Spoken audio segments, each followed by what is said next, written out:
What's up, guys, and welcome to another episode of the Powerhouse Mentality Podcast. I'm your host. I am Caitlin Kenneth Smith, and today's episode is with Spencer Lynn from PricePlow.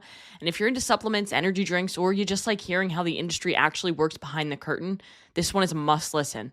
We also get into Spencer's story, football, the Army, how he literally got his start in the industry because someone replied to his DM and he asked a question, and the bigger lessons that come with that. Shoot your shot, but shoot it like you mean it. We also talk about the Arnold coming up, why bodybuilding.com forums were basically the Wild West that built half the industry, what makes brands win or fail, and the most overrated supplement trend right now. Yes, of course we went there. And honestly, my favorite part, the real life balance stuff, being present, playing the long game, not burning your life down just to feel productive. So sit back, relax, and let's get into the conversation.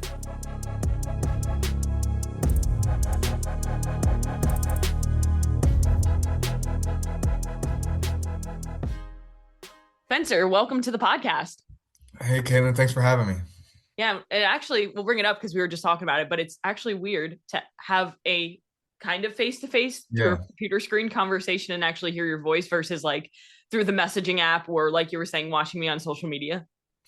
Yeah, so much of our interactions come from kind of me just putting out those taskings to the PricePlow team on our messaging app or in our project management software, or me later on just watching your content on my own Instagram feed. So it's actually cool to be able to talk back to you for once. And we'll get to hang out and talk a little bit more next week at the Arnold too. So I'm looking forward to that.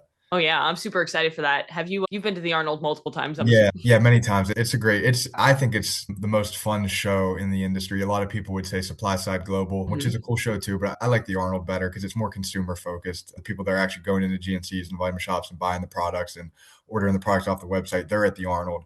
And then obviously you have the bodybuilding show, all the powerlifting events, the whole atmosphere, the whole spectacle of sport that the Arnold provides is not replicated anywhere else in the industry. So it's really cool. Have you been there before? I've been there back in like 2016 and 2017, I think is when I went. So before a lot of the brands that we interact with today actually like existed in a big spot in our industry. Yeah. That's cool. I think the first year I went was probably maybe 2011, 2010, maybe. Oh yeah. Columbus is a short drive from Pittsburgh. It's 2.5 hours straight down the highway. You literally get on the highway and you don't make any turns until you're in Columbus from Pittsburgh. So it's an easy drive. My dad and I went one year when I think I was a freshman in college, maybe a senior in high school, when my dad and I made the drive out there. And it was awesome. We came home with tote bags full of supplement samples. I'd say it's like trick-or-treating for meatheads. That's really what it felt like.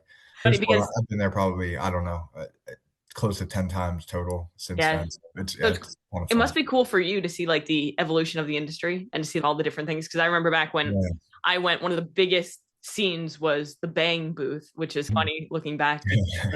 That won't be there. No. Yeah, but it is cool seeing the evolution of it. Back, like I said, 15 years ago now at this point, around the time that I first went, there were a ton of different companies just giving out a ton of samples and free products and stuff. And then over the years, they pulled back on that as things got a little bit tougher. But then the last couple of years, that's picked back up again as well after the 1 year that it was canceled because of the pandemic. Really picked back up a lot since then. And it's cool talking about evolution. It's cool going from the first couple of years I went, I was just a consumer. I was a college kid who was just really loved the sports and active nutrition industry. I loved supplements. I love sports nutrition. So I was just there as a fan, as a consumer. And now years later, going as part of the industry in multiple different facets of the industry too. It's cool being on the inside now, and you'll get to experience that too. What you said, you're working the booth for Fit Butters, for Ryan and Fit Butters. Yes, I'm doing Fit Butters booth on Friday, and then Saturday, I guess I'm hanging out with you guys. And it's funny because my husband's going to be there too, and he's never been to the Arnold. He's never like experienced like a fitness expo type thing. And I was like, the one thing is that you will absolutely hit your protein goal. Oh yeah. Is he into the industry? Is he into the? He's getting more into it now that I have all these products show up and he's trying all these different things. But he likes tasty things, so like I'll just give him all the tasty proteins. I bet you he'll really deep dive into the industry after the Arnold, after he gets to experience that in person and just the atmosphere of it, and to see how much really goes into the sports and active nutrition industry. He'll be way more into it after than he is now. So that's cool. And I'm looking forward to meeting him as well.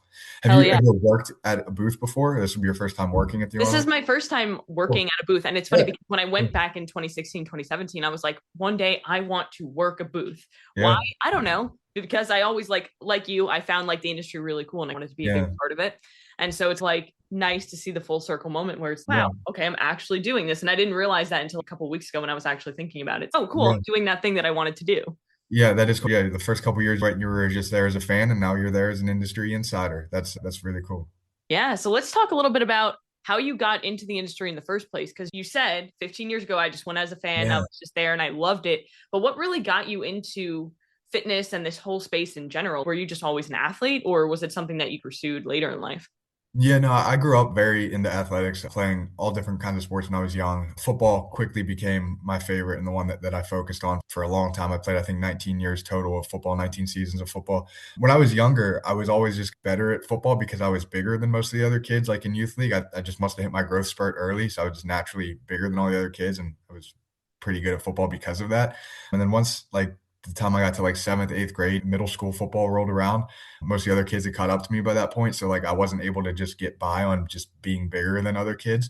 Fortunately for me, my dad had a buddy who was into going to the gym and he knew a lot about working out. And he started taking me to the gym with him.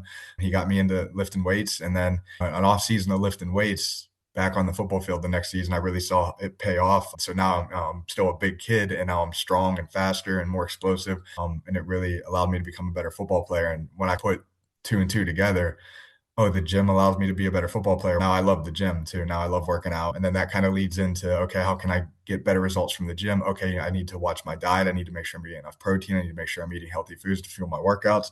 And then the next step from there logically is, okay, what can I do on top of hitting the gym? What can I do on top of making sure my diet's right? Oh, supplements. Oh, protein powder, pre-workout, creatine.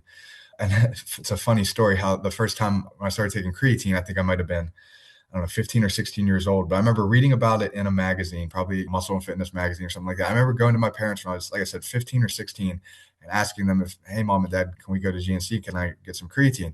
And this was, like I said, 2007, 2008, maybe. So there's still all that stigma around Oh, creatine yeah. being bad for your kidneys and it's going to wreck your liver and your hair is going to fall out and it's going to stunt your growth and it's going to make your breath smell. Just every possible negative connotation around creatine there was. And my parents believed it. So they were like, no, absolutely, you cannot take creatine.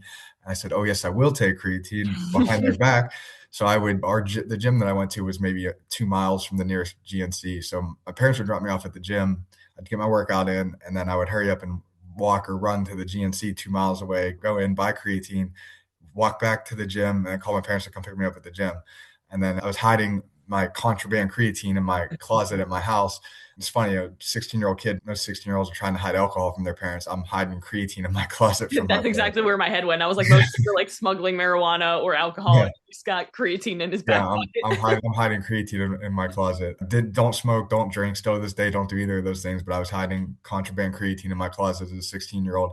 And now, almost 20 years later, we have so much more research on creatine, and it is completely safe and healthy and effective for people of all ages. And everybody should be taking creatine, whether you're pocket. a 12-year-old kid to a 90-year-old grandpa.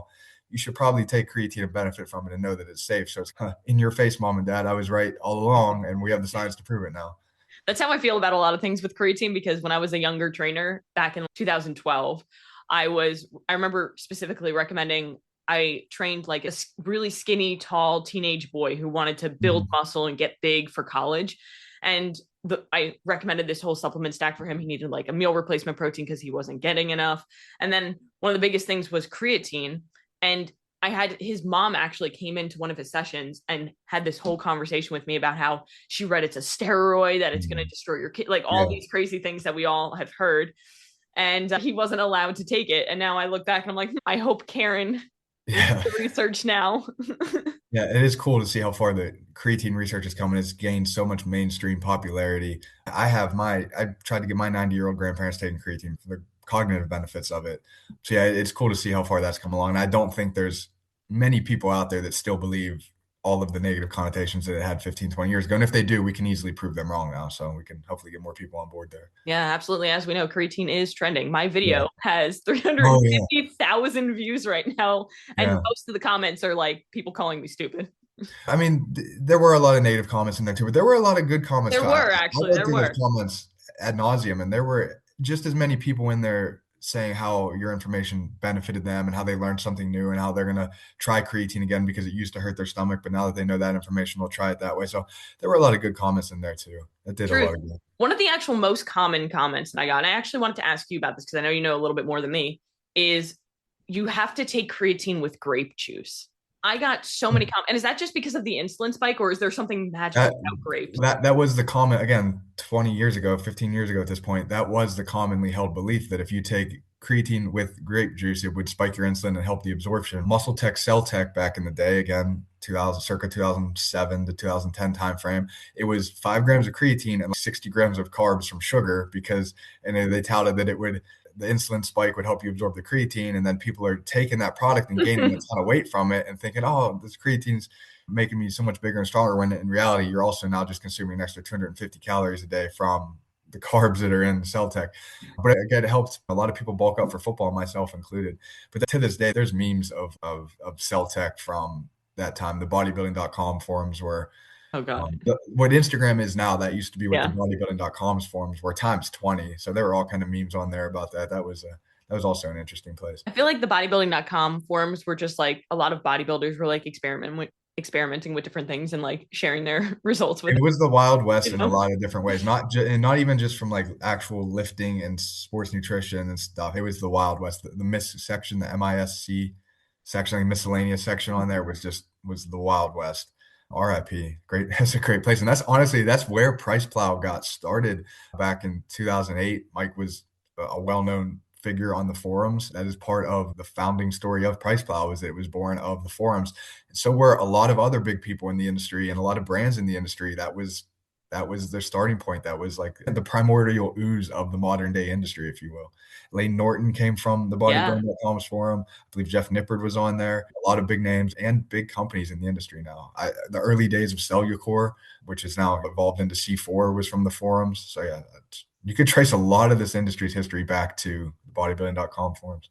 That's crazy, actually, when you think about it. Were It you was, on it there at really all? was like the social media. I was a little bit, yeah. Yeah, When I first got into fitness, that was like where I ordered all of my supplements was from yeah, bodybuilding.com because it was like cheaper than Vitamin Shop and GNC, yeah, and it got to your door like so fast. And I always dabbled in the forums just to see, oh, what should I be taking or what should I be doing in order to gain more yeah. muscle or lose more body fat? So it's very interesting to see the evolution of that. Now, nobody really talks about bodybuilding.com as much. Like they I still know exist. it's yeah, it still exists, but it's really died off. I think they completely wiped the forums. I don't even think it exists anymore. There were lawsuits. There was all just crazy stuff that went on there. So I think they completely just scrubbed it from the internet, and it is not there anymore. But that was, like I said, a starting point for a lot of people in the industry. I was on there all the time in college. That's probably what led me to want to go to the Arnold with my dad. That was the first time that I went. Yeah, and then I guess just to continue my story a little bit, Yeah. from football was really what got me into sports and active nutrition. Played in college, had a pretty good career. I went over and played professionally in Germany for a year. And then when I came home, I wasn't quite ready to give up the adventure yet. So I joined the Army, commissioned as an officer. Did that for 5 years. I was in the Army. And then really how I got into the supplement industry was on my way out of the Army. The Army has a program called the Career Skills Program. You can apply for it, and it's your last 3 months in service. You can do a civilian internship to help you bridge that gap out of service and back into the civilian world. So I applied for the Career Skills Program. I got accepted into it. And then I had to find an internship to do as part of that program to help me, like I said, bridge back into the civilian world. And at the time, I was still very into sports and active nutrition, just myself, staying healthy, working out, taking supplements, pre-workout, things like that. And I knew of the company Compound Solutions, the ingredient supplier, Yeah. just most known for their teacrine, dynamine, Pico 2. So I'd followed them on Instagram just from, like I said, being a fan of the industry. And the one day in their stories, a guy named Matt Nickerson, who is the patent holder for CellFlow 6, it was Vaso 6 at the time, it's now CellFlow 6. He did a story takeover for Compound Solutions. And he didn't ask me anything in the stories. And I don't know, I was going through the stories and I looked at it, and I just submitted my own question. I said, what does somebody have to do to get their foot in the door in this industry? Thinking he's never going to respond to this. Yeah. But he did. He responded via stories, and he said, he did like the kind of like the thinking emoji face. And he said, shoot me a message and I'll see what I can do. So I shot him a message. I explained to him my situation, that I was on my way out of the military. I have an opportunity to do a civilian internship, and I'm just trying to get my foot in the door in this industry somehow. So he connected me with a woman named Kelsey, who's the director of marketing at Compound Solutions. And again, I explained my story to her. She liked what I had to say. So she said, let me talk to our president, Kim, at Compound Solutions. Kelsey got me meeting with Kim. I again explained my story to Kim, basically an interview at that point, and she again liked what I had to say, liked what I had to offer. She created an internship for me at Compound Solutions, so I did 3-month unpaid internship at Compound Solutions, and then upon completion of that internship and my transition out of the military, that turned into a full-time job offer as an account manager for Compound Solutions. So I was working with brands that wanted to use their ingredients in their products. And I worked for Compound Solutions for my first 2 years in the industry, and that was really all because somebody answered a DM on Instagram. Crazy story how I ended up to how I got into this industry to where I am now. Like I said, just because somebody answered a DM on Instagram.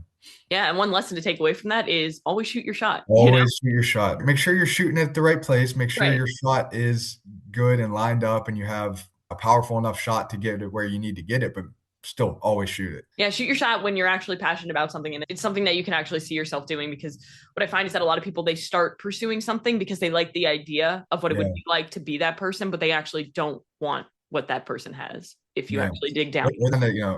They half shoot their shot. They'll shoot it and then they won't follow up, or they'll shoot it half-heartedly, or they won't have a strong enough shot in the first place. Yeah, fully shoot your shot at the right place when you shoot your shot. Yeah. So after Compound Solutions, how did your career evolve after that? Yeah, so from Compound Solutions, I went to a company called KOS, KOS, plant-based protein powder. Oh yeah, I've heard of them. Yeah, huge plant-based protein powder company. The chief revenue officer there actually played football at the same college that I played football at, a Division II school here near Pittsburgh called Pennsylvania Western. So he was much older. He played there in the 80s. I played there in 2010s, early 2010s. But we had known each other just from the alumni network there of the football program at that university. And I was in sales at Compound Solutions, and he reached out to me to start to build out his sales team for KOS, and made me an offer I couldn't really refuse to leave Compound Solutions and go work for him to help build out KOS. When I started at KOS, we were the number 11 plant-based protein powder, and then we built that all the way up to number 5 plant-based protein powder in multi-outlet track channel. So the only ones ahead of us at that point were like the big CPG conglomerate-owned companies, Vega. Which, let me talk about Vega. I hate Vega. I used to take Vega back when I worked at Crunch because it was like they sold Vega and then they sold another brand that I can't remember the name of. Purely Inspired or Orgain, or there's one more that I'm forgetting off the top of my head. I can't remember. It was Dot Fit. It was like, okay. have you heard of that one? Yeah, I'm familiar. Yeah, I used to try and take the Vega, and I remember one time you make protein oats, you mix your protein powder in your oatmeal, and it was like overnight oats, so I was mixing it. And I remember just seeing like pieces of grass and it wasn't mixing, and I was like, oh, what's happening? And I ended up like tossing it because it just wasn't happening. Yeah. We had a lot of fun at KOS. We built that up pretty good. We were in Whole Foods, we were in Walmart, we were in Wegmans. Yeah, I see them all the time. Publix, we were everywhere. It was a fun ride to be on. I learned a lot about the industry, about sales, about just how distribution works, retail sales specifically. Yeah, it was fun. I definitely learned a lot there. We bounced around to a couple other brands as well, and then linked up with Ben and Mike at PricePlow. I've known them for a while as well. Back when I was at KOS, on episode 92 of the PricePlow podcast, was when roughly around the time when I first met Ben. I first met Ben at the Sports and Active Nutrition Summit, which is a industry event out in San Diego. I was there for KOS. I was speaking at that event, and I met Ben there. And then not long after that, I was on episode 92 of their podcast because I run a 100-mile ultra marathon. And Mike heard about that, and he was fascinated when he invited me on the podcast to just tell that story and how sports and active nutrition tied into that. So I've known them for a long time too, and then linked up with them, and they brought me into work for them. So I love it here. We get to touch a lot of the industry. All within the same day, we'll have a meeting with an ingredient supplier, a brand, contract manufacturer, a retailer, all within the same day. You're bouncing around, touching literally every part of the industry and figuring out how we can help them. We do consulting for brands. We do obviously a lot of media for brands. We have our own media with the PricePlow podcast. We're up to episode, I think, 206 released today. So yeah, we do a lot. We get to touch a lot in the industry, and it's fun. I think that is the coolest part about PricePlow, is that it's like sometimes I'll have videos where it's okay, you're just talking about this ghost protein that's releasing, or it'll be like, oh, you're going to review this ingredient, or you're doing this breakdown study. Cool, because we're not just focused on one thing. It's so many different avenues to truly educate people. Yes. Yeah, for sure. And that's another part of the industry that's come a long way. I think customers now, they know to look beyond just the marketing that the brand is doing. where there's a lot of hyped up claims and a lot of label dressing. They want to know what the actual ingredients are, what the actual ingredients are doing. They want to know research from the ingredient suppliers, not just what's on the label from the brand. I think that's Mhm. where PricePlow does a really good job of bridging that gap. We do talk about the brands, but we also talk about the specific ingredients and all of the research and the studies behind them. So yeah, I like what we do for the customer. Yeah, because I think both are really important because I don't want to support a brand that's just like shitty people who make great Mhm. products. I want to also support good people who make great products. That's where the podcast tie-in is cool because we have Mm, so many big names on this industry on the podcast to give all of the customers, all of the viewers a look behind the curtain to get to know the actual people behind the brands, behind the ingredient suppliers, let you know the thought process of what building a company is like. We just had Tom Riley from VMI Sports on I the saw that podcast, one. and he really pulls the curtains aside to let you into how VMI was built. Literally from the beginning, VMI was built out of a distributor.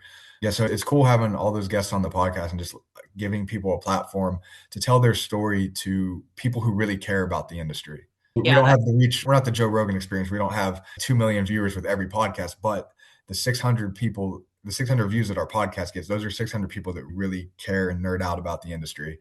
So it's cool to be able to reach them. yeah, it's truly like the quality of the listeners versus like the quantity Yes, yes. because you're making an impact on even one of those people if they take the information from the show and apply it to their life to be a better person, then that's a huge Yeah. win. And not to sell the podcast short either, because we know for a fact that a lot of big names at the Vitamin Shop and GNC listen to the podcast. A lot of important product formulators listen to the podcast. There's, like I said, those 600 or so views that every podcast episode gets, like they are a targeted audience for sure. 100%. So we're not going to just gloss over the fact that you ran 100 miles. Yeah. So talk to me about that because have you always been into running or was it just like an extension of, oh, I do fitness, running Yeah. is part of fitness? Like, how did you get into running? Because you were a meathead and now Yeah. you're running 100 miles. That's usually not on the same Yeah. path. That's funny. That's a funny transition too. I guess that came from the army. Obviously, when I was Yeah. joining the army, dropped a ton of weight. At my heaviest playing football, I was about 230 pounds. So then when I transitioned into joining the army after my football career was over, I lost, man, probably 40 pounds pretty quickly after that, just from running more to make sure I was in shape for basic training and everything that followed that.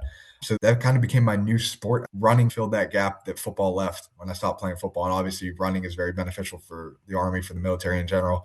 Oh, So yeah. that part went hand in hand.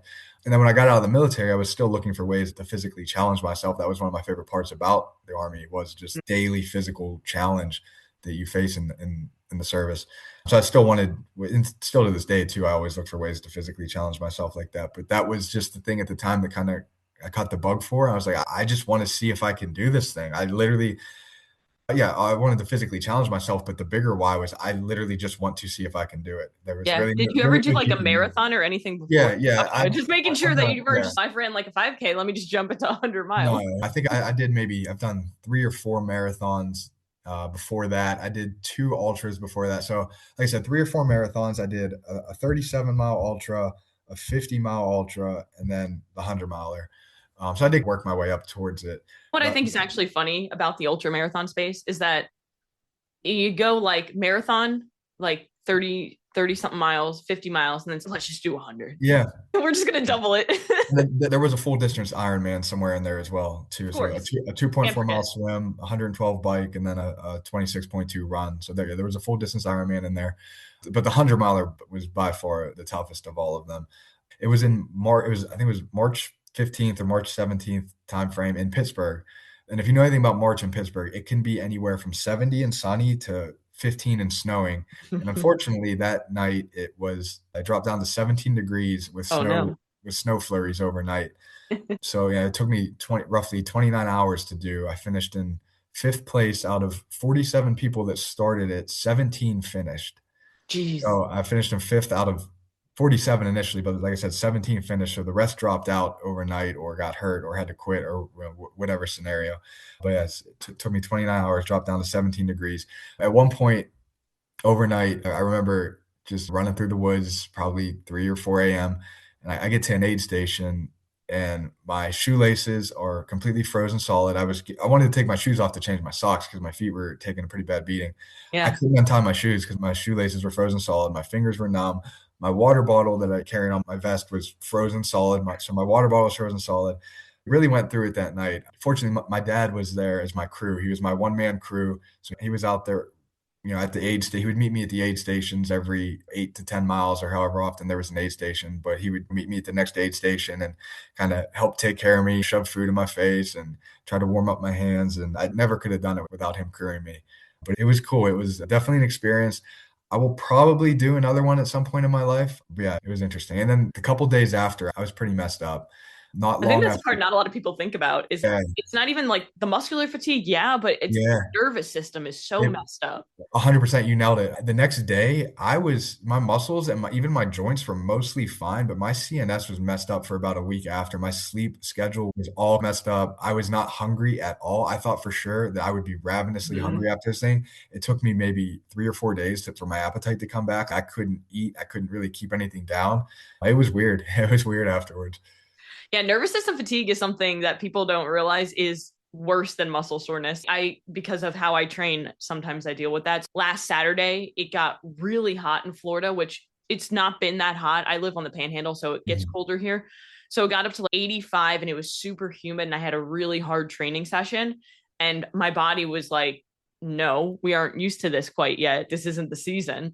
So I ended up giving myself like some like mild form of heat exhaustion and my nervous Yeah, system was so messed up for a few days where I'd be like crying for no reason. I'm just like, I don't know why, but like I'm just here and I'm crying and I'm not hungry and I just want to yeah, sleep forever. But it's interesting when you do a 100-mile race. I've never done one, but I feel like because like you're out there for 29 hours, like you said, mhm. obviously that was like a longer race because it was like terrible conditions. But Yeah, the snow slowed us down a lot, and it was also a very hilly course mm, out of Beaver County near Pittsburgh in a park. Very hilly course. The terrain was rough, and then the snow, the frozen ground. It was muddy. It was muddy early in the day, and then overnight, all that mud froze. So you're in just like ice skating now too through some of it. Yeah, it was a rough course. I feel like there's so many highs and lows in that 29 hours too. Yeah, Because there are moments physical where you're highs like, and I lows. got this. Yeah, And then a lot of moments where you're dying. yeah, physical highs and lows from the terrain, and then mental and emotional highs and lows too from just the agony of it. There was, I think, part of what caught a lot of people up were the aid stations themselves, especially overnight. So the aid state, picture you're running through the woods at 2 a.m. after having already been running for, I don't know, 15, 16, 17 hours. You're maybe 70 to 80 miles into this race. It's 2 a.m. It's 17 degrees. Your fingers are numb. Your toes are numb. You're hungry, you're tired, you're hallucinating because you're like falling asleep while you're running. And then in the woods, you see it a half mile up ahead, you see a fire, you hear people, you hear music playing, you hear people talking and laughing because the aid stations were manned by volunteers that were out there drinking and having a party while you're running through the woods in agony. You pull into this aid station at 2 a.m and there's a nice old lady giving you warm soup and guys are giving you a chair and telling you to sit down and they're rubbing your shoulders and they're saying nice words to you and encouraging you and it's warm because you're around the fire and you're getting some good food. So many people just quit at the aid stations. They Oh were like, yeah. I'm not going back out there. I'll That I just mean stay that here. was yeah, that was tough to fight against. So for the most part, I was in and out of most aid stations like under 5 minutes just because I Mhm. knew I'm not going to fall victim to that. But there was one aid station, again, probably right in the middle of the night, where I made the mistake of sitting down and getting too comfortable. I was probably there for 40 minutes and I was definitely contemplating, like, I don't know if I'm going to go back out there, but ultimately, obviously, I did. But just sitting down for that long was a mistake because my back started to lock Oh up. yeah. My feet, like you lose that slight adrenaline rush of just continuous motion forward. So yeah, the aid stations became traps, and I think a lot of people ended up quitting just because they didn't want to go back out there. Yeah. And I think that kind of alludes into what we talk about a lot, which is living an uncommon lifestyle. Yeah. So I know you're balancing fatherhood, your career, your personal standards, training, all of these different things. So, how did things change when you became a father? Because that's one of the things I like respect the hell out of you for is I'll send you a message. You're like, hey, sorry, I couldn't answer last night because it's past 5 p.m. and I'm trying to be present for my family. And I'm like, I love that. You never have to explain that to me because I feel like not enough people actually do that and it impacts their family. So, how did everything change when you became a father? It changes every day. It's not done Yeah. changing. That's what I'm realizing is that the only Yeah, it changes every day, especially with a 2-year-old who is Oh growing so yeah. rapidly, physically and mentally.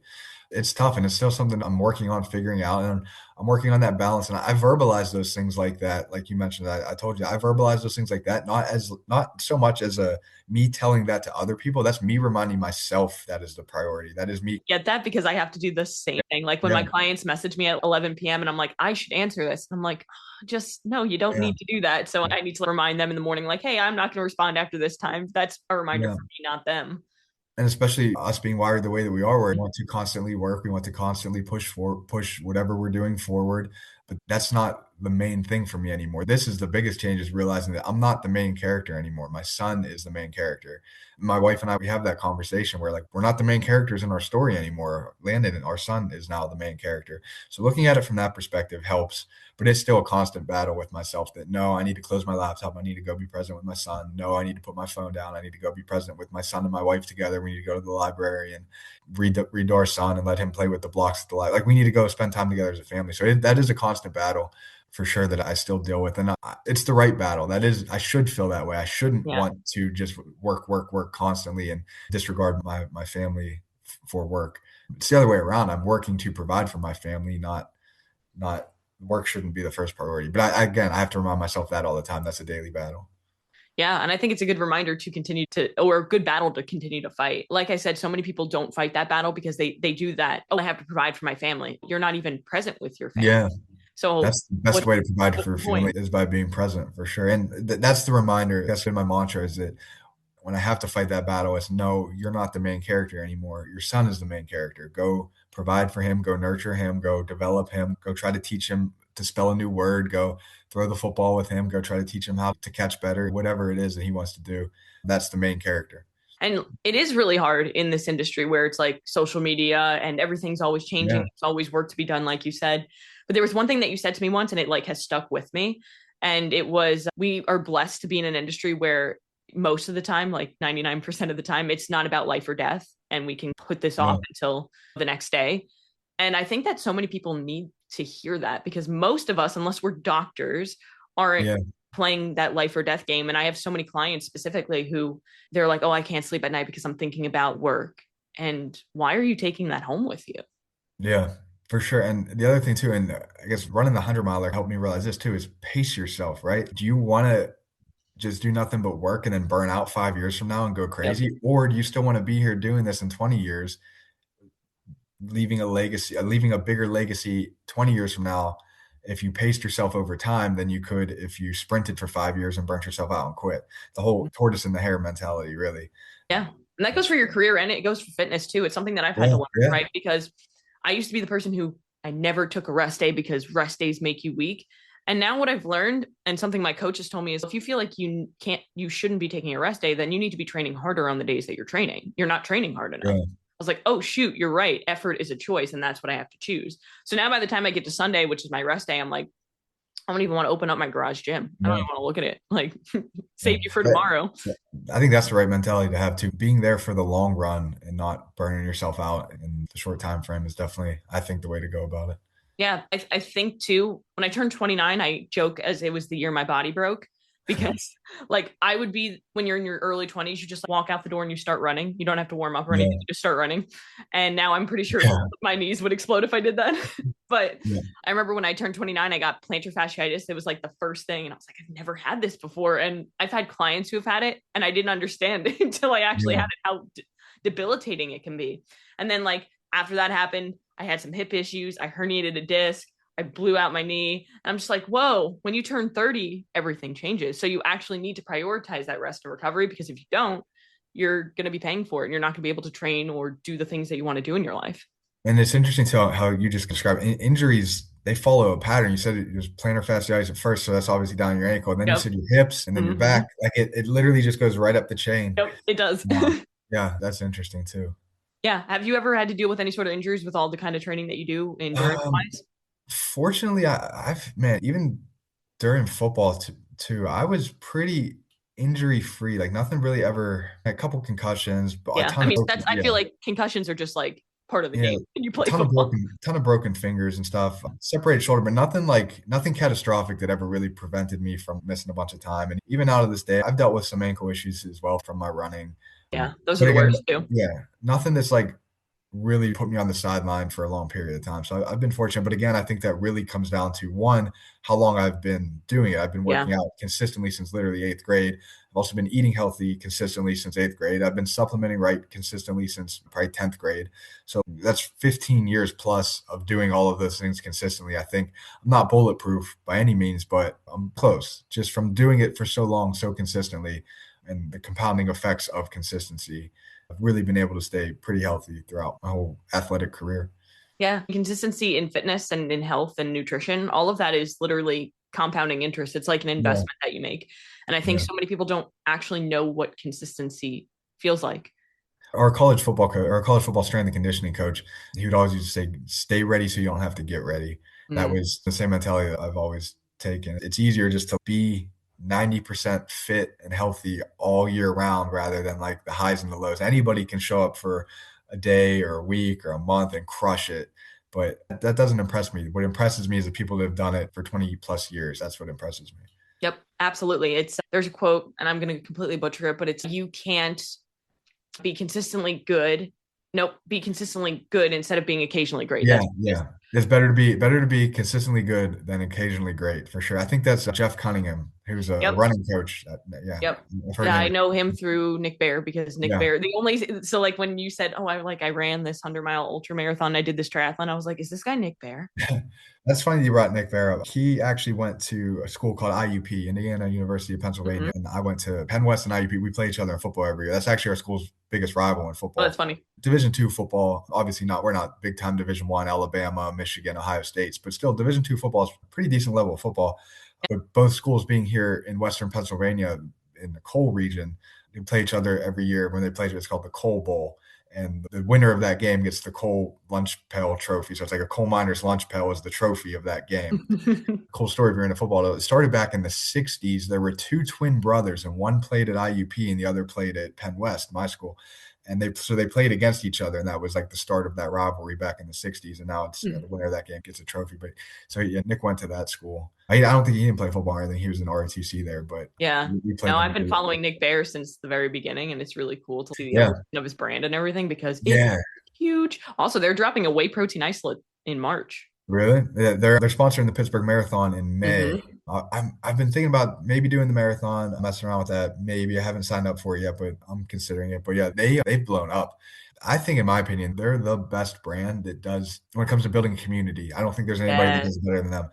There are few. First Form would be up there, but yeah, I really don't think anybody's doing it better than BPN right now. They could drop an Instagram story at 10 p.m.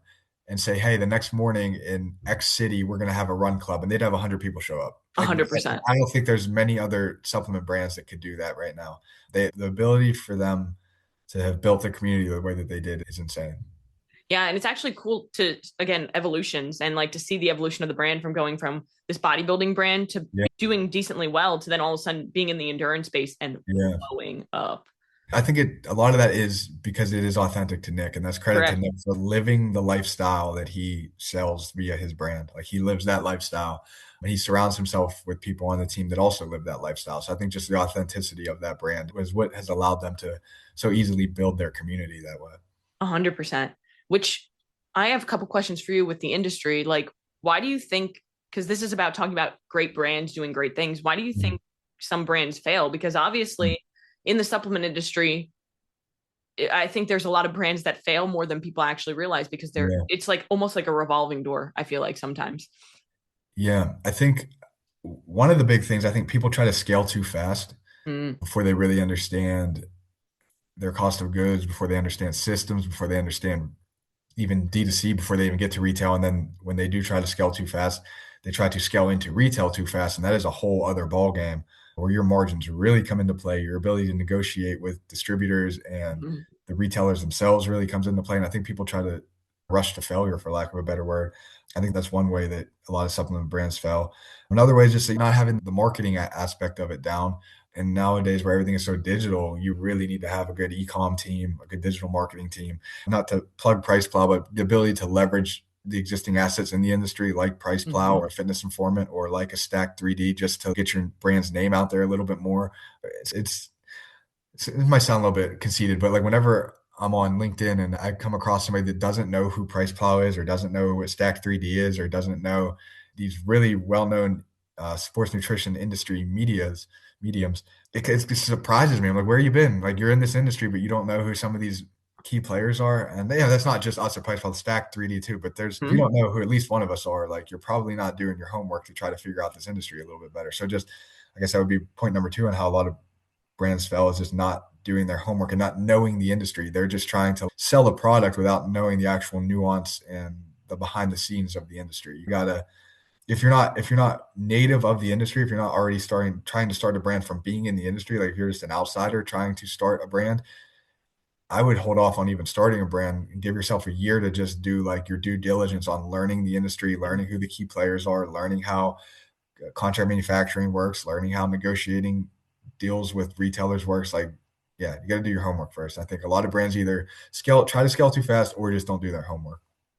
Yeah. And I think that a lot of people don't realize what it actually takes to build a supplement brand. Not even like the brand part, but also just like the cost of goods. Yes. I think so many people get into it thinking, oh, I'm going to make so much money because the supplement industry is making billions of dollars a year. And they don't realize, oh, whey protein costs so Yeah. much money right now. So if you want to put out an actual good product, you're going to have to spend dollars and you're going to have to price your stuff higher. And people might not like that, but that's just the game that you have to play. Yeah, and that's a good point too about whey protein costs right now just skyrocketing. If you're trying to get in, if you're trying to start a brand right now, it would not. Don't even bring a protein powder to market right now. One, it's Free already workout saturated. is the Yeah, where to start. yeah, pre-workout, maybe like a high margin test booster, or yeah, or creatine. You can still make a good product line, but I Mhm. would not try to start with protein right now just because of the cost of it. And somebody that would be trying to do that definitely did not do their homework to try to even start a brand right in the first place. I mean, it's just, I guess point number three too would be that just the saturation right now. That would be the Yeah. third reason that brands fail, is just it is a very saturated market. So how is your brand going to differentiate among all of the other brands that are out there? Are you going to target a very specific demographic of people? Are you a big name person, whether you're an athlete, or see even a lot of just general entrepreneurs getting into the industry now as well? So are you going to rely on your name to sell your product? Or are you going to rely on, even you can't even really rely on like a formula to sell a product, because that could Yeah. easily be copied by somebody else, or there's already probably somebody doing it, or you probably weren't the first person to do it. So you really need to find your unique angle to stand out in a sea of saturation. What do you think makes some brands stand out? Like some of the heavy hitters, like we'll talk like the Ghost or the Mm. Muscle Sport. Like, why do you think that they stand out more than others that maybe we've never heard of? Authenticity, and yeah, definitely number one being authenticity, and then having something unique too. Like you brought up Muscle Sport, like their protein flavors are out of this world. No, that there's nobody that I can think of that has more unique flavors done extremely well across the board. Like they don't miss with flavors. They have so many unique flavors. That's what their niche is. Like they own it. Like they are. I Yeah. mean, they don't get me wrong. They have other good products as well, but Right. they are the protein flavor company. That's what they're known for. So you got to find, one, you have to always be authentic, and then two, you have to own your niche. Find out what you do best, find out what people most resonate your brand with, and double down on that. It's funny because me and Victoria were actually talking about Muscle Sport, and she was like, "It's almost sorcery that Yeah. that's a whey protein isolate." I'm like, I Yeah. know. It really Yeah. is. It's such a well formulated product too, because Mm. they add in some things to help, obviously the inclusions that they have. Oh Like yeah. they add in CLA, they add in MCT oil just to give a better mouthfeel and texture. Mhm. Fiber sol, they add in I think 2 grams of fiber sol in there to just give a better mouthfeel to their protein, which obviously like a better mouthfeel is gonna enhance the flavor even more. Like they have it engineered down to a science on how to like deliver the best protein powder experience for the customer. And that's what they're known for. And they double down on it. Even Yeah. with protein costs not being great right now, they still double down and lean in on protein because they are the protein powder flavor company. That's what everybody knows them as. They truly are. Jason really is the sub Yeah. chef. That's what he is. Yeah. But Ben was just there visiting them a couple weeks, Hmm. did a facility tour, did some protein flavoring behind the scenes with them. We'll see them next week at the Arnold. And I don't want to spoil anything too much, but Price Plow's gonna be working on something pretty cool with Muscle Sport. We hope that'll come to fruition, but it'll be cool if it does. We love those guys over there. Hell yeah. As far as yourself, what does your supplement routine kind of look like? Yeah, obviously, no shortage of supplements I have at Mhm. my house, but I do keep it pretty basic. Every day, vitamin D, creatine, just various protein powders, whichever ones I have on hand at that point, and then always a pre-workout, and then always an energy drink too.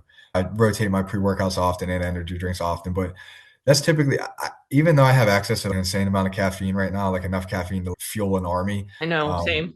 yeah, but I have my typically my energy drink in the morning and then my pre-workout before I work out in the evening. And that's it. So I really only am about at most 600 milligrams of caffeine a day. Most days less than that. Most days probably 300 to 400 milligrams of Yeah. caffeine. But I hold myself to that because I just have so much access to it. I could drink energy drinks all day, but I really do try to just keep it like literally just 2 caffeine hits a day, one in the morning and then one, like I said, pre-workout. And then like my daily non-negotiables, obviously, like I said, vitamin D, creatine, and whatever protein powder I have on hand to help me hit my protein macros. Yeah, I totally understand that struggle right now. I'm staring at a room full of just like boxes of Yeah. supplements. I need to like get shelves. So with all the different things that you have to choose from, what do you feel are your top three? We'll start with protein. What are your top three proteins that you have on hand right now? Because Oh I know man. that it's ever evolving. Yeah, yeah, that's it. So do you want specific flavors or do you want like just the brand itself? Let's go flavors. Okay. Learn your palate. Yeah.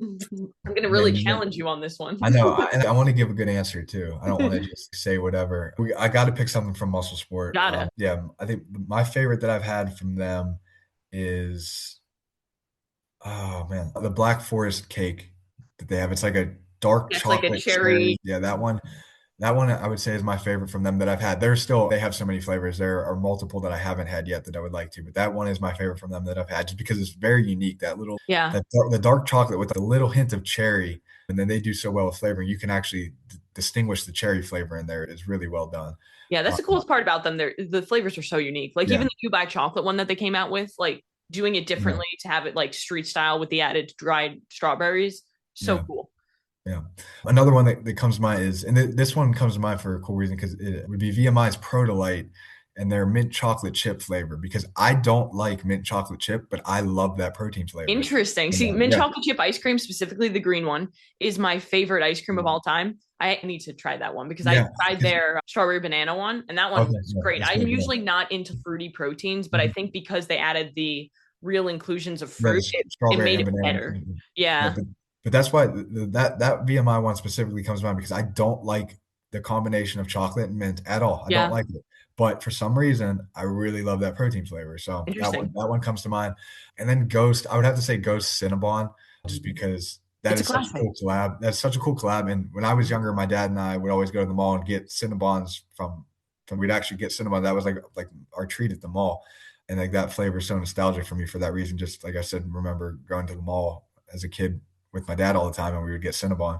And then the fact that they actually use the real Macara cinnamon from That's the coolest Cinnabon. part. They nailed that collab. As Yeah, Ghost yeah, does, they nailed the collabs. And I think again, going back to what makes brands good, that's something that makes them really good is the nostalgia that they pull from people. yeah. And the Oh yeah. authenticity to it as well, where they're actually using the actual cinnamon from Cinnabon. It's that little cool extra that most, I don't know, probably 80% of customers won't even realize they're doing that. But the 20 that do know they're doing that, like it's the icing on the cake to make it just unique. Yeah, I get nerd out on that stuff, and then people are like, I really don't care. It doesn't taste Yeah, but yeah, no, it's cool. good. Yeah, but if it's Yeah. cool, yeah, It's I'm like, kind of the same. have you tried the chocolate chip cookie one yet?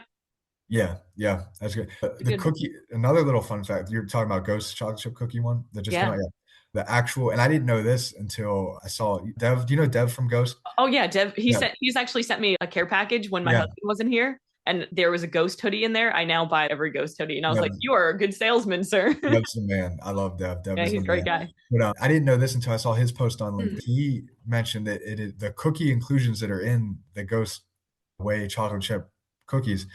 Their actual Partake Foods is an actual like vegan friendly, gluten free cookie company, and they're Yeah, actually the cookie pieces that are in that protein are actually Partake Foods cookies, and I didn't know that until I saw his post. So that's yeah. again Neither did I. I thought it was so cool. another little cool feature that Ghost does, just to really hammer home on that authenticity piece. Hell yeah. Now we got to go to the pre workouts. See, I'm not a pre workout person. I generally do electrolytes, intra workouts, carbs, and stuff for my training because I prefer I'll have my caffeine for my energy drink. And I'm a small human. And if I have a lot of caffeine, it's not a fun time for anyone. So, Yeah. what kind of pre workouts do you tend to gravitate towards? You don't have to go Um, specific flavors. You can go brands. We'll keep it broad on this one. Okay, so I like Apollo's Desperado a lot. That's one that Rob sent over, and I really enjoyed that one. I'm taking just because of how backed up I am on pre-workouts. Right now, I'm actually using Axe and Sledge's intake from their Christmas Vacation collab. So it's I like have that one. That one's the actually really good, and it lime has jello. inclusions. Yeah, the little sprinkle, or I don't even know. They're not really I sprinkles. I don't know don't even what know they what are. they are. Yeah, they're little like green shimmery pieces in there. So yeah, I'm using that one right now just because I'm still so backed up on pre-workout. But yeah, that one is sneaky good. I didn't think it was gonna be as good as it Hmm. is. And a third option, I'm gonna say Ghost for everything, but Ghost Legend, That's just yeah, classic. classic. It's a solid daily driver. Got everything in it that you need. Yeah, Truly, like I'm every time I go to a vitamin shop and I see Ghost Legend on the shelf, I'm just like, that's a pre-workout. It is so large. yeah, yeah, And then energy drinks, of course, this is a little yeah. bit close to my heart. I'll judge you 100% based on your top three flavors. I think we're gonna have some common ground on one for sure. Ghost Raspberry Cream is my all-time favorite. Um, RIP. I've I seen rumors that it It's could come coming back. back. It'll be back. Yeah, it's I coming back. trust that it will. I think they're smart people. Yeah. Yeah, that is my all-time favorite. I know it's obviously raspberry cream, but I taste straight up strawberry cream saver. Like you remember the Yeah, little can yeah. cream saver? I taste strawberry cream saver when I have that, and that was such a unique or such a childhood favorite candy of mine. Yeah, Ghost raspberry cream is my all-time favorite. I really love C4's Serial Killer. Me too. That one Loved is it. Did it not think I was blew gonna my like it. expectations. Yeah. Yeah. Did not think I was gonna like it at all and loved it. I swear I get like a little like milky vanilla-y taste on the very back end of it that is like the actual cereal milk. Hmm. But that It's crazy. yeah, so that one I really love.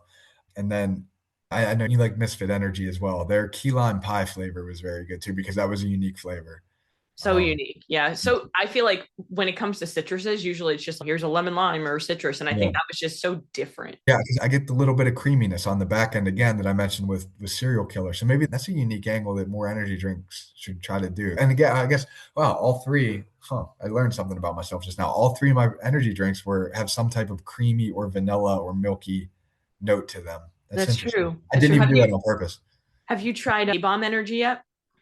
I had I had one of their flavors, the red one. I can't remember Oh, which that's like a strawberry one, I think. strawberry So kiwi or they something have, like that. I had that yeah, one. they have a strawberry, they have a kiwi, and Was then it like they have, Reactor Red? Was that the name of it? Yeah. yeah, Yeah. and then they have the black cherry vanilla, and they have Mm. the orange cream. Now the orange cream is sold out right now. He told me that probably in April they're gonna get another shipment in because somebody came and Okay. bought all of them. But the orange cream, if you like creamy energy, you need to try that one. It Okay. is the best orange cream. My husband is like an orange cream energy drink like snob, and Mm. he won't drink. Like we got the ghost one the other day and Yeah. he's sad that it's not the A bomb one. Wow. Wow. Yeah. Yeah, that's interesting. I learned something about myself just Yeah. via this conversation is that I'm a big cream energy drink guy. Okay. You know, Interesting. Yeah. if you were to make any flavor of an energy drink, what would it be? Root Would have to beer. have cream, obviously. Well, root beer, but now that we just had this conversation, I learned about myself, I would go root beer float. Rise's new the creamy root beer one, that one was really good too. that would be like an honorable mention for the list that I Hmm. just had. I So yeah, think if it I were needs a gonna little bit more float. Like it's okay, solid root beer. I think it needs a yeah. little bit more like of that cream. Because I'm really not a big fan of Rise's original energy drinks, but Yeah, same. the lemonade one and then the root beer one that they just came out with, like kind of the updated versions, those are significantly better. And it's I was talking to Cody about this. He's every time I see just like regular choline on an ingredient list, it just reminds me of Rise's original energy Yeah. drinks. And it makes me annoyed. And I'm like, I feel that. Like, why can't we use good sources? Not a bad source, but there are better things, right? So Yeah. now it's cool to see them like step it up and use like cognizant and things 100%, like yeah. that. Yeah. But yeah, that would be if I were gonna make my own energy drink, that would be the flavor. I would do root beer float for sure. Nice. That my husband's obsessed with root beer energy drinks. Like we always have cases of the bum for root beer. And I know it's not quite an energy drink, and you're actually I wouldn't want to I'm not sure. I wouldn't want to recommend this to your husband maybe because I know he's in the military, but oh, what's it called? White Rabbit. Have you ever had that? It's a kratom seltzer. So it's not Yeah, necessarily I an energy haven't drink. had it, but I've heard of it and I've But seen it. yeah, I would imagine you've seen it around, but their root beer flavor is very good. But I don't know the legality of kratom in the military, so Yeah, I wouldn't maybe give that don't to your husband. steer Yeah. clear. Don't tell him. He'll be Yeah. confused anyway. He doesn't know what anything is. Yeah. Yeah, their White Rabbit root beer is a very good root beer flavor. Interesting. One thing I want to ask you before we close all this up is what do you feel like right now? And this might be a tough question, but what is the most overrated supplement trend right now? Oh, collagen. Yes, thank you. Yeah. Yeah, especially the collagen. forms that people are using. Yeah, yeah, definitely.